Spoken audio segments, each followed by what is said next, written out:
Slaanesh est le prince du chaos, le seigneur de l'excès, la perfection divine. Souvent représenté comme un être androgyne, avec des traits à la fois masculins et féminins. Slaanesh est le dieu du plaisir, de la luxure, de la décadence et de la perversion. Les adeptes de Slaanesh cherchent à satisfaire leurs pulsions les plus sombres, car aucun mortel n'est étranger au désir quel qu'il soit. Le besoin d'accomplissement accompagne le souhait de la plupart des espèces de trouver un sens et un but à leur vie. Mais aussi innocente que ces motivations puissent paraître, le désir peut aisément se muer en obsession, en corruption et en excès. Voilà comment sont plantées les graines de son pouvoir.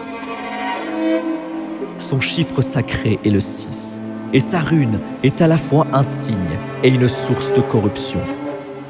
Il est parfois considéré comme le moins puissant des 4 grands dieux du chaos, car son pouvoir est simplement plus subtil et insidieux que celui de ses frères infernaux.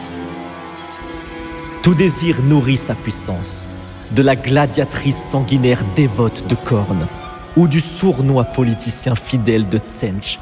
Ils nourrissent inconsciemment le pouvoir du prince des excès via leurs pulsions et désirs mortels. Sans le savoir, tous vénèrent ce dieu sombre à leur manière. Slaanesh est également connu pour sa musique, qui est souvent décrite comme étant envoûtante et hypnotique. Les musiciens et les artistes sont souvent attirés par son culte, car ils croient que leur art est la meilleure façon de satisfaire les désirs du dieu. Son influence est particulièrement forte chez les Eldar.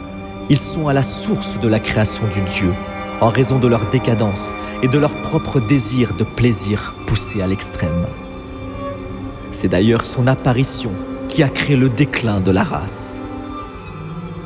Les entités de l'excès, communément appelées les démons de Slaanesh, sont de sombres manifestations contradictoires, qui sont souvent décrites comme étant à la fois magnifiques et terrifiantes.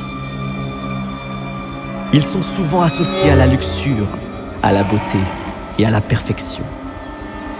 Ils sont également connus pour leur capacité à corrompre les mortels et à les amener à satisfaire leurs désirs les plus sombres.